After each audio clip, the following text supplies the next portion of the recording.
Amen. Que Dieu soit loué. Gloire à Dieu pour ce moment qu'il nous donne. Salutations à vous tous de partout. Vous suivez. Nous sommes en vie. Nous avons la respiration, le mouvement. C'est l'apôtre Paul dit de la part de Dieu, c'est par sa grâce. Et nous voulons dire merci pour ces jours nouveaux, où ces bontés, ces compassions ne sont pas épuisées, mais elles sont renouvelées pour nous. Gloire à Dieu. Nous sommes dans cette série sur le réveil spirituel. Le réveil spirituel, un besoin réel dans nos vies personnelles, mais aussi pour l'Église et le monde. Nous avons dit dès le premier jour que les besoins qu'il y a dans nos cœurs se trouvent aussi dans le monde. Paul dit que le monde soupire après Dieu, cherche, et les croyants aussi, d'après le psalmiste, est comme cette biche qui soupire auprès des courants d'eau, donc de Dieu l'Éternel. Le monde est assoiffé. C'est pas étonnant que les gens se tournent vers toutes sortes de boissons, de drogues, des pratiques, des divertissements. C'est pas étonnant que les gens se tournent vers toute forme d'invocation des forces des ténèbres, des esprits ou des divinités, des mouvements occultes, parce qu'il y a un vide, il y a une soif, il y a un besoin dans le cœur de l'homme, mais surtout un besoin du surnaturel, un besoin d'une intervention spéciale. J'ai fait une série là sur le problème des faux prophètes. Je disais, on peut tout crier, il y aura toujours un besoin des prophètes. Et il y aura toujours des faux prophètes parce que les gens ont toujours besoin de cette dimension surnaturelle, de cette dimension de connaître au-delà de ce qu'ils connaissent. Et si les vrais prophètes ne se présentent pas, les gens trouveront un placebo. Les gens trouveront quelque chose en remplacement parce que ce vide-là, ce besoin-là est réel. Je voudrais dire encore, l'heure dans laquelle nous vivons, c'est l'heure d'un grand besoin, d'une vraie manifestation de Dieu. Et le monde nous montre les événements mondiaux, mais surtout maintenant, nous vivons ce temps de grande pandémie. Beaucoup ont besoin de réponses aux questions. Beaucoup ont besoin de la puissance pour faire face à toutes ces choses. Donc, les besoins du réveil ne doivent pas être quelque chose d'étonnant. Le prophète Ésaïe nous a montré qu'Israël est arrivé à un moment où il dit, oh Seigneur, nous sommes comme un peuple qui n'est pas gouverné, que tu ne conduis pas. Oh, si tu désirais les cieux et si tu descendais. C'est-à-dire, mon âme, nous avons besoin de toi, nous avons besoin de cette manifestation spéciale dans nos vies. Dieu, dans sa souveraineté, veut bien répondre à ça. Il veut que le peuple soit visité, mais il a toujours besoin des instruments. Il a besoin de son Église, il a besoin de son peuple qui devait jouer le rôle. Il a besoin d'un missionnaire, d'un messager. C'est dans ce sens-là que nous avons commencé cette étude de Jonas, qui est un instrument que Dieu a choisi, un instrument qui devait être porteur de ce réveil. Lui-même ne pouvait pas comprendre la portée de ce message ou de ce qu'il devait devenir pour la ville de Ninive, qui à l'époque était une des très grandes mégapole, donc une grande ville de l'époque, parce que la Bible dit qu'il fallait marcher 3 jours pour traverser la ville d'un bout en bout. Donc, vous imaginez ce que ça signifie. Les gens à l'époque, quand ils lisaient le livre de Jonas, ils disaient, ah, Jonas a beaucoup d'histoires, ça doit être des fables. Mais aujourd'hui, les recherches archéologiques ont prouvé que cela est vrai, qu'il y a eu une ville de telle dimension à cette époque, en cet endroit-là. Donc, c'est la préfiguration du monde entier. La taille du monde à atteindre, les besoins est énorme. Mais Dieu, lui, il envoie des missionnaires, il envoie des gens. Aujourd'hui encore, mais est-ce que les gens vont? La Bible dit, qui enverrai-je? Qui ira pour nous? Et Paul pose les mêmes questions. Comment entendront-ils s'il n'y a pas de gens qui prêchent? Comment y aura-t-il des prédicateurs s'ils ne sont pas envoyés? Voici qu'ils sont beaux sur les montagnes, les pieds de ceux qui annoncent la bonne nouvelle, car la foi vient de ce qu'on entend et ce qu'on entend vient de la parole de Christ. Il y a toujours une nécessité de missionnaires, de messagers. C'est dans ce sens-là que je voudrais qu'on avance dans notre étude du livre de Jonas. Nous avons vu les chapitres 1er, les chapitres 2, les chapitres 3 étaient juste au début. Mais s'il doit résumer le premier et le deuxième chapitre, nous avons Dieu envoie un messager qui s'appelle Jonas et avec un message clair. Et ce message lui-même trouve que c'est très dur. Il désobéit, il va dans l'autre sens. Dieu l'envoie à Ninive, qui est au nord. Lui, il prend un bateau pour aller à Tarsis, qui devait être au sud. Et c'est là où nous avons parlé de la désobéissance du prophète ou de celui du messager. Et dans ça, il trouve toutes les choses arrangées pour accomplir son attitude fugitive. Fuyant loin de la face de l'Éternel. Plus tard, au chapitre 3, on nous montrera qu'il était convaincu. Donc, chapitre 4, il connaissait son message. En même temps, il connaissait un peu le résultat de son message. Et probablement, il n'était pas d'accord avec les résultats que son message amènerait. Et ça, c'est vraiment quelque chose qui est très curieux. Il avait un message fort. Un message de condamnation, comme on appellerait. Mais il croyait que le Dieu-là qui donne ce message de condamnation est un Dieu miséricordieux et compatissant qui pardonnerait. Peut-être aujourd'hui, c'est le contraire avec les prédicateurs d'aujourd'hui, c'est qu'on croit que si on donne un message de la repentance, on sera jugé de méchant, de mauvais, alors que nous présentons un Dieu miséricordieux. Mais le message que nous devons donner doit être un message qui secoue l'homme dans ce qu'il fait qui n'est pas agréable à Dieu. Et c'est Dieu lui-même se manifestera dans sa compassion, dans sa miséricorde, lorsque les gens vont se repentir. Une des choses importantes que je voulais que nous puissions retenir aujourd'hui quand nous parlerons des chapitres 3 et chapitre 4, c'est la notion de revenir. La notion de revenir se trouve au verset 8 et au verset 9 du chapitre 3. Mais lisons d'abord tous les chapitres et nous reviendrons rapidement. La parole de l'Éternel fut adressée à Jonas une seconde fois en ces mots. Oh mon Dieu, nous avons besoin de cette seconde fois, cette nouvelle chance.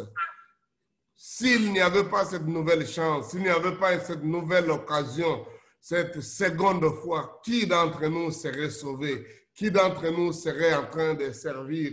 Qui d'entre nous serait capable de jouir des choses? Parce que dans notre petitesse, dans notre indifférence, dans notre attitude, nous manquons souvent cette première opportunité, cette première annonce.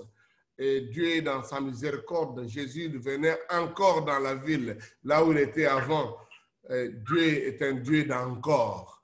Au fait, Jésus lui-même était un encore de Dieu. Et après que l'homme créé à l'image de Dieu était déchu, Dieu a jugé de revenir encore. Et voilà, à Jonas, il vient lui adresser une seconde fois la parole.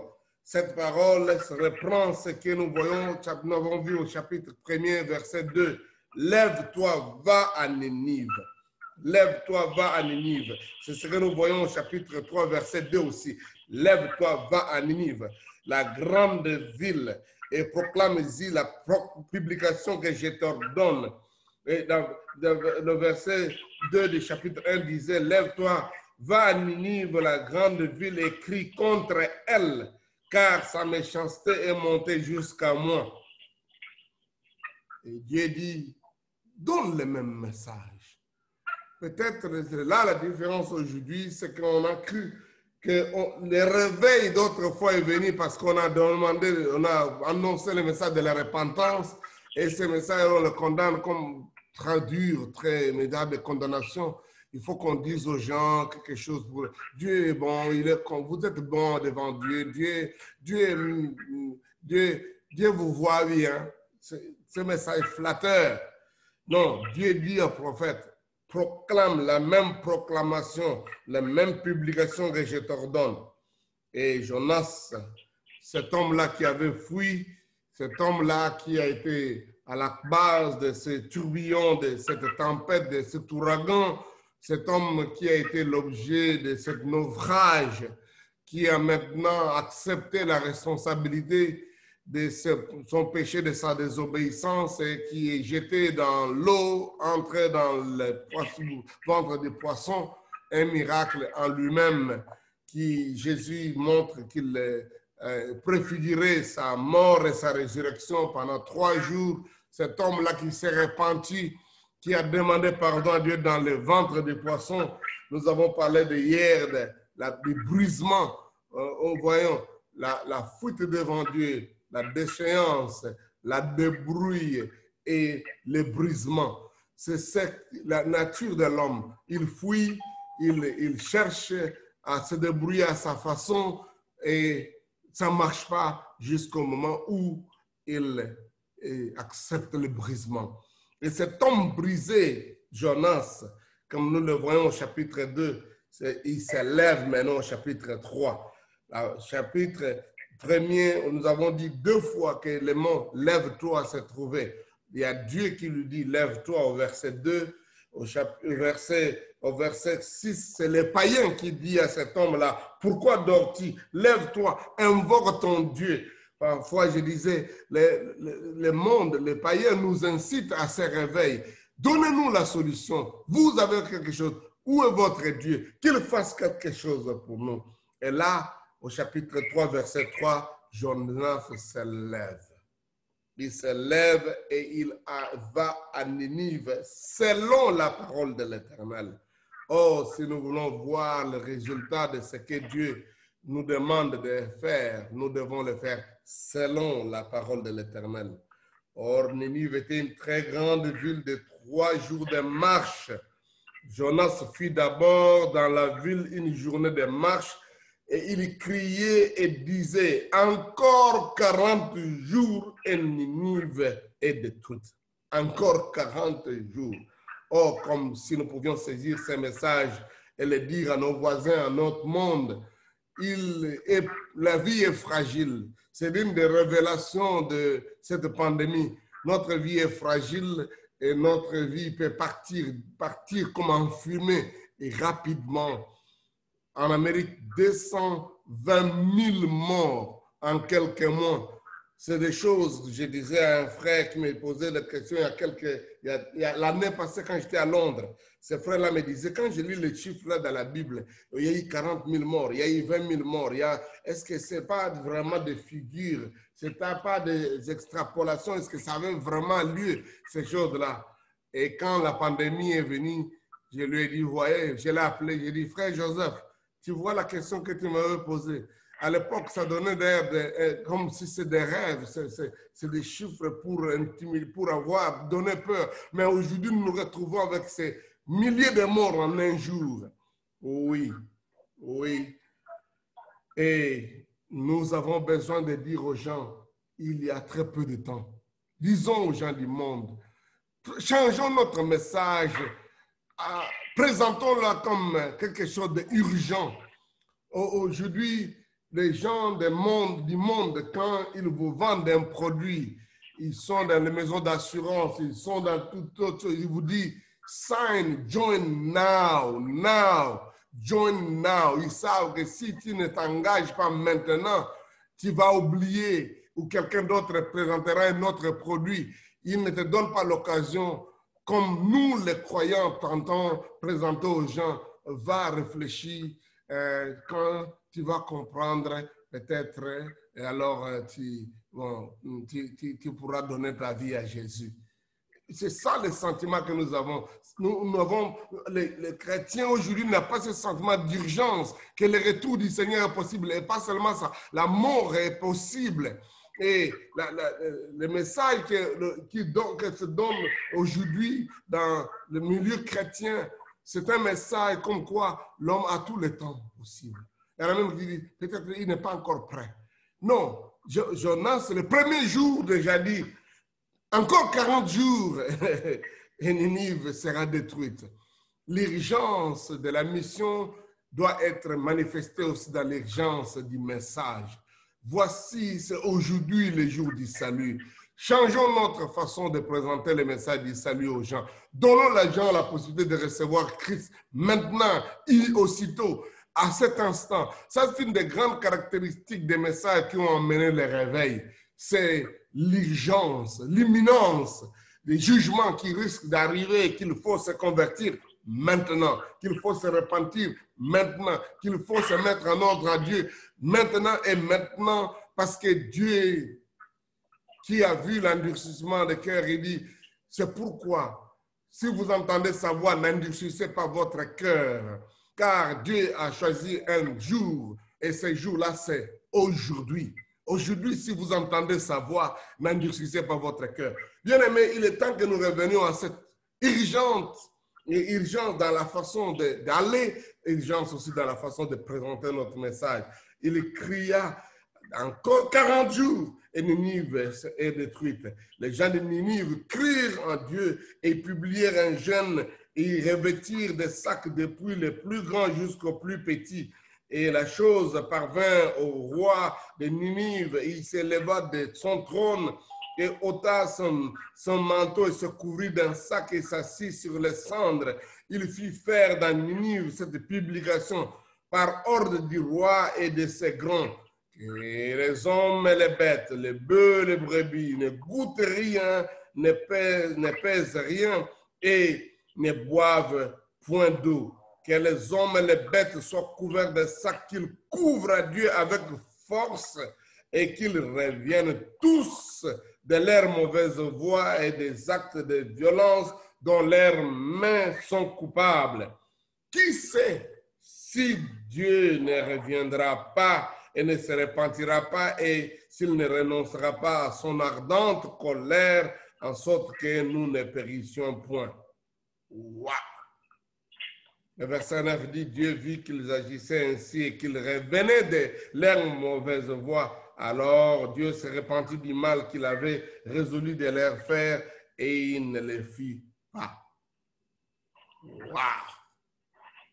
Ça, c'est ce qu'on a toujours dit, c'est le plus grand réveil de l'histoire, le plus grand, le réveil qui a amené un changement du plus grand au plus petit, de tout le monde, même les bêtes, tous ont gêné, ont prié pour revenir de leur mauvaise voie. Alléluia.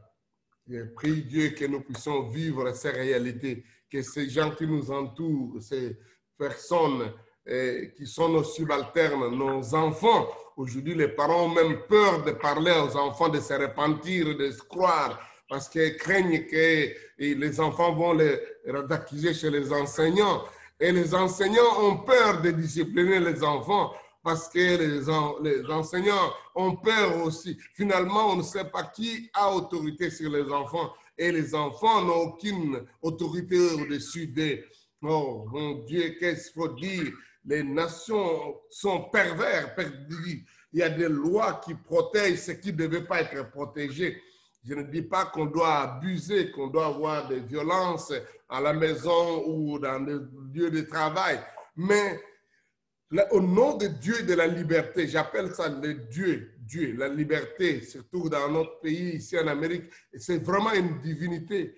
Même là où les gens, les médecins devaient donner l'ordre, les autorités pour faire ça, ils craignent, ils disent, les gens risquent de nous créer des problèmes parce que, après tout, c'est la liberté, la liberté. Donc, il voulait dire qu'il y a ce danger de laisser notre autorité, même en tant que croyant, de présenter les messages par peur de qu'en dira-t-on.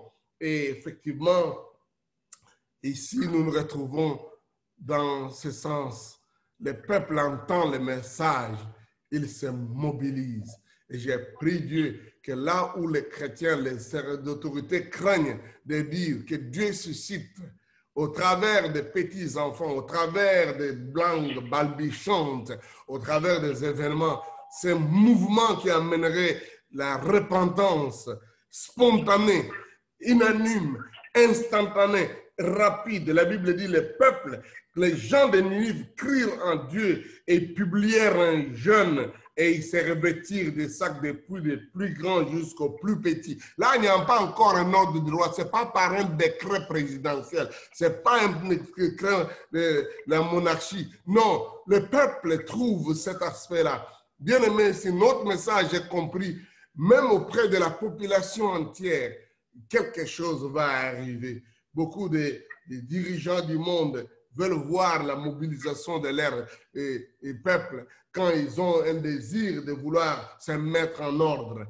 Parfois, les dirigeants ont peur de leur proposer les choses. Et le peuple, les serviteurs de Dieu croient que les gens obéiront si l'ordre vient du roi. Non, ici, dans ce cas ici, c'est parti déjà de la population. Et le roi va rejoindre ces gens-là. Aujourd'hui, l'Église est tellement en difficulté qu'il ne croit plus même à sa capacité, elle, de proclamer le message, qu'il compte au décret du président, au décret d'un roi, au décret. Il dit, oh, si lui ne dit pas, ça ne va pas marcher. Non, nous avons ce qu'il faut pour que ça marche, pour que les gens obéissent. Croyons à cette autorité, à cette puissance que Dieu nous a donnée. Le monde attend la révélation, le monde attend la manifestation, le monde attend notre message pour qu'il y ait réveil. Ce n'est pas d'abord que le roi décrète. Il est vrai qu'ici, dans le cas d'espèce, après que le peuple soit mobilisé, se sont engagés, d'abord individuellement, tel comment moi je vais prier, je vais mettre un autre, et l'autre là, et voilà, donc ça devient un mouvement de masse. Il est vrai que très important, le réveil amène cette situation. Lorsqu'une personne s'engage, lorsqu'une personne se lève, et ça commence à agir dans la population, et ça atteint la cour royale. Le roi a entendu cela. Ça parvient alors au roi de Ninive. Il se lève de son trône, il ôte son manteau. Il dit non, moi aussi, je dois être dans la chose. Et il en fait maintenant un décret. L'ordre du roi et de ses grands, que tous les hommes, les bêtes, les bœufs, les brebis ne goûtent rien, ne pèsent rien, ne doivent rien. Alléluia.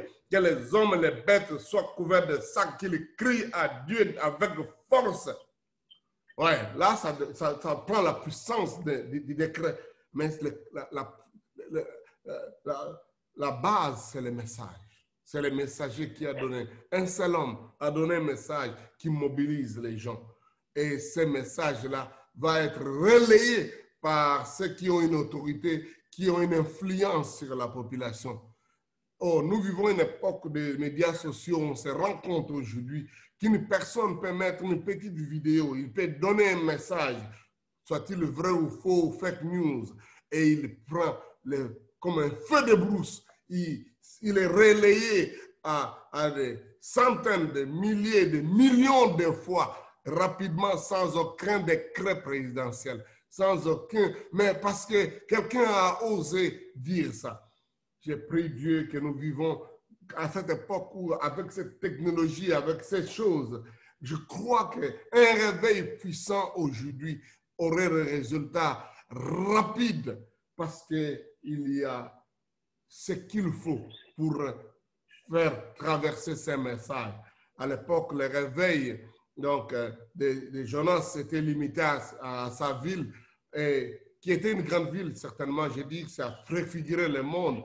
Mais voyez le réveil qui va se passer à Jérusalem. En très peu de temps, va atteindre partout. Pourquoi? Parce qu'il y avait aussi l'Internet de l'époque. Les routes romaines ont favorisé l'expansion de ces messages rapidement. Dieu, dans sa souveraineté, il utilise souvent à un moment donné une certaine technologie de la place pour répandre ces messages rapidement. Donc, les premiers disciples, le réveil des actes des apôtres va aller vite comme un feu de brousse parce que les croyants, les disciples se dispersent. La Bible dit en un jour, toute la ville de Jérusalem fut atteinte. 3000 hommes se convertirent. C'est ça la puissance du réveil. En un seul jour, 3000 hommes se convertirent et se font baptiser. Et certainement maintenant tous les autres frères baptisés à gauche, à droite, il y avait toutes ces bassines d'eau, de piscines qui étaient dans Jérusalem, qui étaient pris d'assaut parce que tout le monde voulait se faire baptiser. Alléluia, alléluia. Je rêve ces jours-là où dans nos villes, dans nos contrées, dans nos villages, il y aurait des baptêmes en masse, en cascade. L'Église a connu des temps comme ça aussi avec la conversion de Constantin. Il est vrai qu'on lui reproche, on dit toujours que le monde est venu dans l'Église à cause de Constantin. Pas forcément, parce qu'il y a eu un message puissant, une conversion réelle d'un monsieur. Et ce monsieur-là utilise sa position de monarque, il fait un décret et voilà, tout le monde, les conversions des temples païens qui sont devenus des lieux de culte, comme on dit, je parlais avec papa Kelani qui nous parlait ils ont commencé à prier dans des bars, des conversions, même des lieux qui changent quand le réveil arrive. Ces lieux-là qui étaient des nightclubs, des endroits où les gens se prostituaient. Que direz-vous si subitement les gens se convertissent dans les casinos, les gens changent dans les strip tips, les endroits où les gens sont avec la prostitution professionnelle et pouf, la conviction du Saint-Esprit arrive. Des gens qui étaient nus vont commencer à pleurer, prier, chercher à se vêtir vite pour dire il y a quelque chose qui ne va pas. Et des gens qui étaient en habit propre, qui se vantaient de toutes choses, vont enlever leurs habits, de détruire, se dire ça ne va pas. Ils vont abandonner leur titre, ils vont abandonner leur célébrité, leur nom, pour dire oh Dieu, nous avons besoin de toi. La Bible dit, ils revinrent à l'Éternel. Le réveil est caractérisé par cette phrase. Verset 8, verset 9 et verset 10. Par ce mot revenir, le roi dit qu'ils reviennent de toutes leurs mauvaises voies et des actes de violence.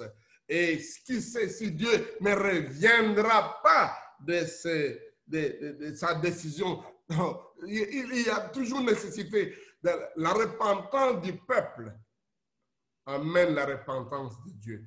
Je sais que ce terme-là, repentance, quand on la lit à Dieu, on a l'impression de mais comment Dieu dit on change, il ne change pas. Oui, mais par rapport à son attitude de compassion, de libération, Dieu, en face d'un décret de jugement, de condamnation, quand la repentance du peuple se manifeste, Dieu se répand. C'est-à-dire, il manifeste maintenant sa compassion pour pardonner, pour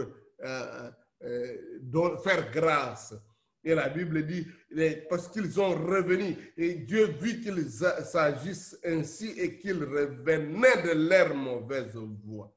Quand Dieu voit ça, je parle du réveil. Le réveil, c'est cette détermination de revenir, de changer, de revenir, c'est-à-dire, pour ceux qui n'avaient jamais connu Dieu, c'est revenir à l'état où on était avant la chute d'Adam. Pour les croyants, c'est qui se sont refroidis, qui se sont rétrogradés, c'est revenir à l'état où on a commencé notre foi chrétienne, où on s'est converti. Et je crois qu'un grand nombre de membres de l'Église, j'ai dit déjà que le plus grand des problèmes qu'il y a dans l'Église aujourd'hui, c'est que le peuple vit dans un état de refroidissement et de sécheresse spirituelle très avancé. Ils ont abandonné le premier amour. Et les chrétiens ont besoin de revenir. Pas seulement d'abandonner leur péché, mais revenir à cette étape-là du feu, de l'enthousiasme qu'on avait lorsqu'on s'est converti, lorsqu'on a accepté le Seigneur. La Bible dit, les gens sont revenus. Alors Dieu aussi est revenu. Or, comme nous prions toujours, Seigneur, viens nous visiter. Dieu attend notre retour à nous, à la maison, parce qu'il est comme ce père-là de la parabole des fils prodiges. Il attend à la porte le retour de l'enfant perdu. Et la Bible dit, l'enfant revenu en lui-même, il décida de retourner vers son père. Il y a toujours cette notion, quand nous parlons de réveil, il y a cette notion de revenir, revenir, revenir. Alléluia, revenir. Alléluia, alléluia. Je ne sais pas à qui je parle maintenant, mais revenir sur ces choses, cette attitude qu'on a. Et la Bible dit que Dieu, à cause de ça, décida de ne plus leur faire le mal qu'il avait décidé de leur faire. Alléluia. La Bible dit, malheureusement, les prophètes étaient mécontents. Il me dit, c'est pas possible. Oh, c'est ce que je disais quand j'étais encore dans mon pays, que Dieu risque de se repentir. Pourquoi j'ai fouillé? Drôle, hein? Incroyable. On croirait que Jonas craignait d'aller prêcher à Ninive parce que son message était trop fort. Mais en même temps, le chapitre 4 nous montre comme s'il craignait parce qu'il savait que Dieu est un Dieu, tu es un Dieu compatissant et miséricordieux. Là, la colère riche en beauté, que tu te répands du mal. Oh, maintenant, prends-moi, Seigneur, dans ma vie. Je ne veux, la mort m'est préférable à la vie. Drôle de prédicateur. Je crois que ce n'est plus comme ça maintenant. Beaucoup de prédicateurs, tous nous voulons voir les résultats de grandes conversions, de grandes personnes qui doivent changer. Mais curieusement, j'ai vu, ayant vécu un peu un temps de réveil, j'ai compris aussi. Parfois, quand les gens prient pour le réveil, ils ne sont pas prêts à attendre comment Dieu va agir. Là où moi je suis converti, il y a eu, avant notre conversion, il y a eu ce qu'on appelait la retraite dans la communauté des baptistes de l'époque. Ils priaient pour le réveil. Ils disaient, ils allaient toujours dans les retraites pour prier pour le réveil, prier pour le réveil. Oh Dieu, nous voulons le réveil. Et quand le réveil est arrivé, ils ont farouchement combattu le réveil. Farouchement. Les mêmes personnes qui prient pour le réveil, je sais de quoi je parle.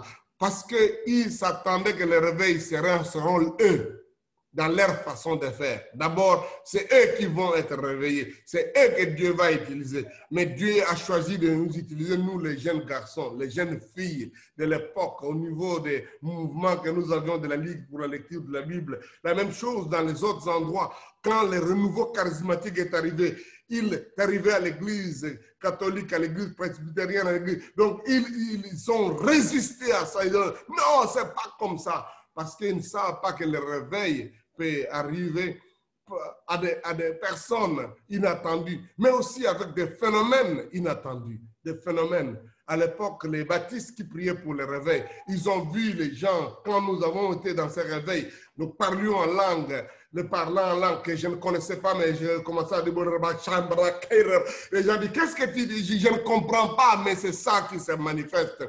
Quand les jeunes gens sautaient, dansaient, quand les jeunes gens imposaient les mains sur les malades étaient guéris, quand des proclamations des messages, les jeunes gens les prêchaient, même à ces autorités, à ces pasteurs, repentez-vous, changez. Ils ont dit, non, ce n'est pas ça qu'on attendait. C'est un peu l'attitude des prophètes Jonas. Sommes-nous prêts à accueillir le réveil pour lequel nous prions? Parce qu'il risque de venir pas comme nous l'attendons. Il risque de venir dans la souveraineté divine. C'est un peu ça que je voudrais aujourd'hui atterrir avec. C'est que demain nous passerons un temps de nuit parce que nous voulons nous attendre et laisser libre l'action de Dieu. Parce que je sais que Dieu est capable d'amener des prophéties, des miracles, des visions, des choses inattendues. Soyons ouverts à Dieu pour dire, Seigneur, tu les feras comme tu le voudras. Nous sommes là pour t'attendre, te voir, te manifester comme tu veux. Sinon, on sera mécontent, aigri comme le prophète Jonas, qui était mécontent de la façon dont Dieu a amené le réveil. Et sinon, on risque d'être mécontent comme ses papas, les baptistes, de l'endroit où nous sommes convertis, le réveil déclenchant. Parce qu'ils pensaient que ce serait eux qui feraient ça. Ou ils ne s'attendaient pas qu'il y aurait des signes de parler en langue parce qu'ils avaient toujours prêché depuis très longtemps que le parler en langue est déjà terminé, le temps des miracles est déjà révolu.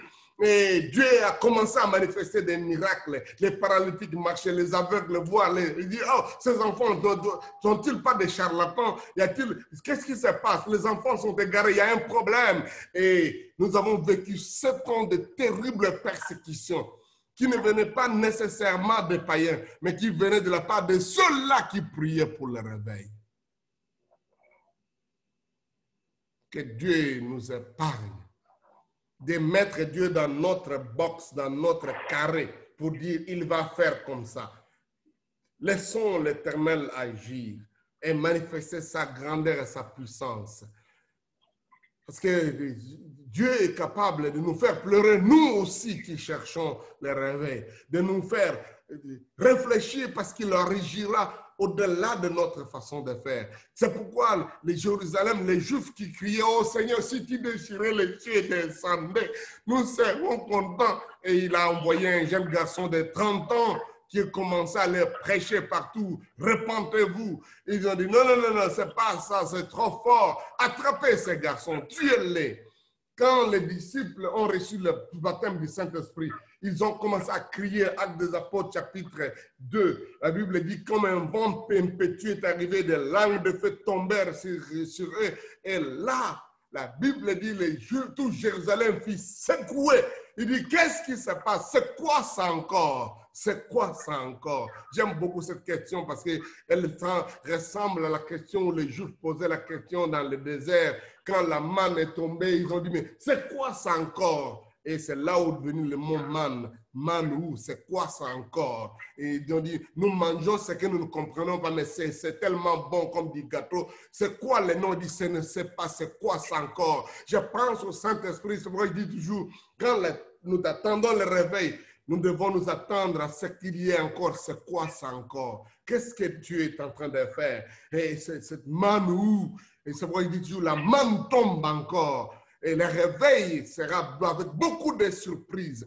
Ça secoue parfois les institutions, les structures, la façon de tenir l'église, la façon dont la liturgie, on sait, on va commencer par l'adoration, après l'adoration, on va prier. Non, le Saint-Esprit, quand il descend, boum, il peut commencer directement avec les messages, il peut commencer directement avec les guérisons, les miracles, il peut commencer directement avec les prières où les gens se lancent. C'est quoi ça encore? Alléluia. Sommes-nous prêts d'accepter comment Dieu va agir, comment Dieu va se manifester? Je crois que ce soir, ce matin, nous voulons dire à Dieu, nous revenons à toi, mais nous demandons aussi, Seigneur, nous te laissons libre cours. Fais comme tu veux. Agis comme tu agiras. Utilise qui tu vas utiliser. Utilise-nous. Chacun nous doit dire, Seigneur, utilise-moi, mais comme tu veux, pas comme je calcule. Oh, je savais que si je fais comme ça, non. Parfois, ça va vous demander d'abandonner votre travail. Ça va vous demander de quitter votre lieu de confort pour aller à un nouvel endroit. Ça peut vous demander ça peut secouer même les plans, des choses que vous aviez prévues. Sommes-nous prêts pour cela? Sommes-nous prêts pour cela? Oh, alléluia. J'ai prié Dieu que notre cœur soit ouvert par rapport à ces réveils en acceptant la souveraineté de Dieu, en disant, Seigneur, nous voulons voir le réveil, pas comme nos calculs, mais par rapport à toi. Utilise-nous, fais de nous. Moi, j'ai toujours dit, faisons les prières dangereuses. Envoie-moi là où tu veux, Seigneur. Fais ce que tu veux avec moi. Parfois, quand je me retrouvais parfois en train de prêcher dans la jungle, très loin de la forêt équatoriale, je disais, mais Seigneur, c'est quoi ça? Et un ami avec nous disait, c'est le résultat des prières dangereuses que nous avons faites. Seigneur, partout tu veux que je fasse. Parfois, aujourd'hui, quand je me retrouve dans l'Europe, dans des villages de l'Europe, je dis, mais ce n'est pas possible. Je suis quand même un bishop pour moi. Qu'est-ce qui se passe? Je suis où là, dans ce milieu où... Mais je dis, c'est le résultat des prières dangereuses. Je dis, Seigneur, utilise-moi, amène-moi, fais de moi ce que tu voudras, Seigneur. Peut-être ça demanderait aussi de se priver de certains avantages, de certains titres, de certaines façons de faire, de certains programmes. Mais Dieu est souverain, il veut bien le faire. Sommes-nous prêts à prier comme ça? Ô Éternel, garde-moi d'être un obstacle à ton intervention, à ta façon d'être. Pour que je ne change pas mon message, mais que je prêche et avec urgence, Seigneur, partir, faire, dire ce qu'il faut, Seigneur. Oh Dieu, Saint-Esprit, utilise mon frère, utilise ma sœur dans ce monde qui se meurt, comme ces gens de Ninive qui ne connaissent ni la gauche ni l'air droite, qui ne savent pas distinguer la droite de l'air gauche. Le monde se perd, nos voisins se perdent, les villes entières, Seigneur, attendent notre réponse avec urgence. Pas par rapport à notre programme, à notre destinée, à nos programmes d'études, à nos programmes professionnels, pas par rapport à nos titres, Seigneur, mais nous voulons que tu nous utilises, que tu utilises l'Église. Seigneur, il y a certainement des églises dont, à cause des réveils, les bancs vont se casser parce que les gens seront plus nombreux, les gens vont vomir dans les temples. Oh Seigneur, parce que peut-être, certainement, des choses vont changer, que les jeunes gens vont commencer à parler, les femmes vont commencer à prêcher. Jusque-là, on pensait que les femmes ne feront pas. Quand les prophéties vont commencer, ainsi dit l'Éternel, donne-nous un cœur prêt à accepter, Seigneur. Oh Dieu, quand les malades viendront en nombre à l'église, quand il y aura devant nous des morts qui seront déposés devant notre chair, priez que votre Dieu fasse quelque chose. On dira, ce n'est pas ça que nous avions besoin. Quand, Seigneur, oh Dieu, ta puissance secouera notre façon de vivre, notre manière de vivre, nos sources de revenus, quand ça va secouer notre quiétude, notre liberté, quand ça va secouer, Seigneur, la liberté de l'Américain, quand ça va secouer, Seigneur, la paix de ce que nous appelons la paix, quand ça va secouer la panacée humaine, sommes-nous prêts? Donne-nous d'être prêts, Seigneur, d'accepter ta direction. Quand il va utiliser des gens dont on croit qu'ils sont des lépreux pour venir nous annoncer les messages, Seigneur, donne-nous d'être prêts à accepter. Seigneur, peut-être ça ne sera pas de pasteurs, ça ne sera pas de prêtres, ça ne sera pas de rois, mais ça sera cette famille, ces gens-là. Quand tu as envoyé le réveil d'Azusa, à l'époque, Seigneur, du racisme, où l'homme noir n'était qu'un esclave et moins qu'un autre humain, tu as utilisé Seymour, un noir, qui n'avait même pas étudié. Tu l'as utilisé, Seigneur. Tu as utilisé Seymour, qui était même borgne, dont l'œil était troué, alors qu'il croyait que l'homme qui a un problème de manque d'un organe, d'un œil, ne pouvait pas être utilisé. Tu es capable, Seigneur, d'utiliser des gens au-delà de notre façon de faire. Et cela a amené le réveil mondial pentecôtiste. Il est né d'un noir, un noir au milieu des blancs. Il est né d'un borgne au milieu des gens beaux. Seigneur, il a été conduit par cet homme qui n'a pas étudié, qui savait à peine lire la Bible. Oh Seigneur,